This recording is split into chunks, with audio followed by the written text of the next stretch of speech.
Good morning. All right, so I'm going to ask you a somewhat simple question, which is what do you want most for your children? I think a lot of the time we think, well, I want them to be happy. Well, obviously, we can't really do that, right? I mean, your kids are going to be unhappy sometimes.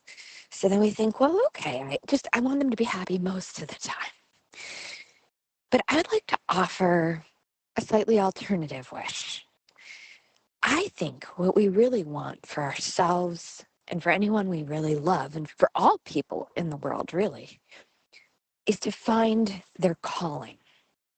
Because when someone has found their calling, that means they're going to be in the most advantageous place for themselves and also for everyone around them.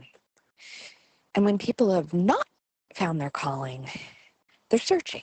And searching is good too. But sometimes when we search, we get lost. We go down, roads that aren't quite right.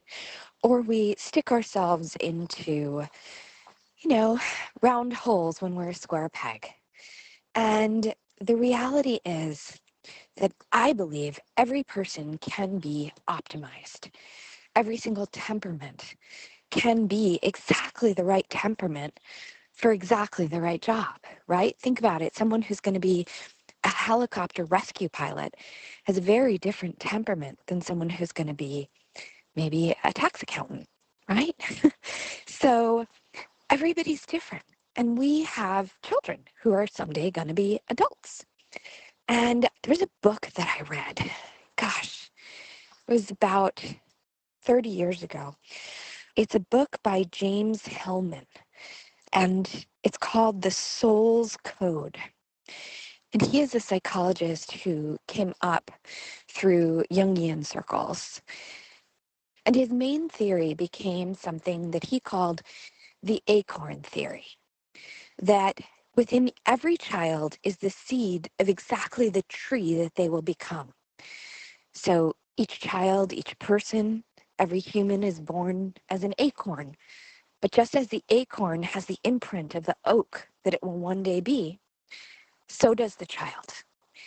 And I don't know why, but when I read this many, many, many years ago, it just really stuck with me. You know, when you hear something or see something that just feels so deeply true. So this felt so true in my bones and so important that even though I certainly wasn't working in this field, I didn't have children, there was something about it that said, remember this. And I have. And it's funny because when I look at my own life, every single thing that I have ever done has led to the work that I do now. I used to be a voiceover artist for like 25 years, and now I run podcasts. I used to write for television and theater, and I used to act, and now I get to teach live, and I run public classes, and I write blogs, and I'm writing a book.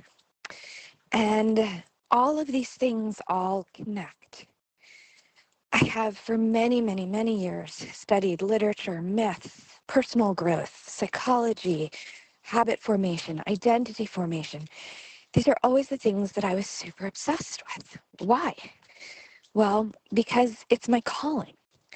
And now that I have children, I didn't just have kids for myself.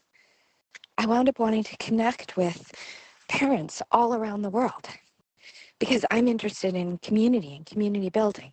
And those are my passions, is the building of an individual and the building of community. And everything in my life has brought me to be able to do that. And I am deeply in my calling. So what does it look like for a child to be in their calling? It means that they're being authentically themselves. So James Hillman tells a story of 3-year-old Yehudi Menuhin, who asked his parents for, I think it was a violin. I'm not going to remember exactly all the specifics. Again, it's been like 30 years since I read this book. I've got to go pick it up again.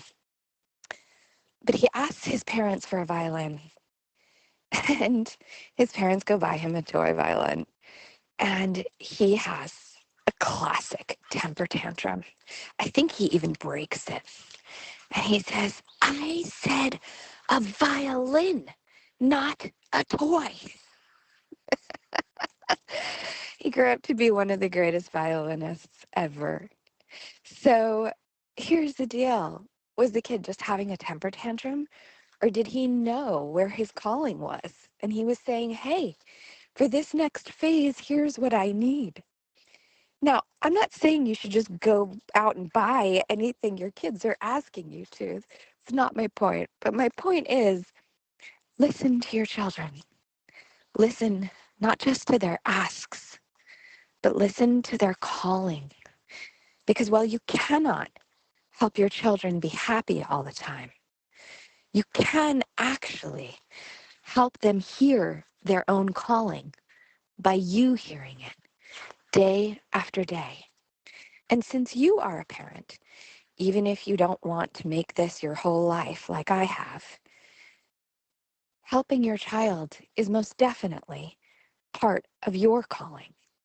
So you will be helping yourself as well.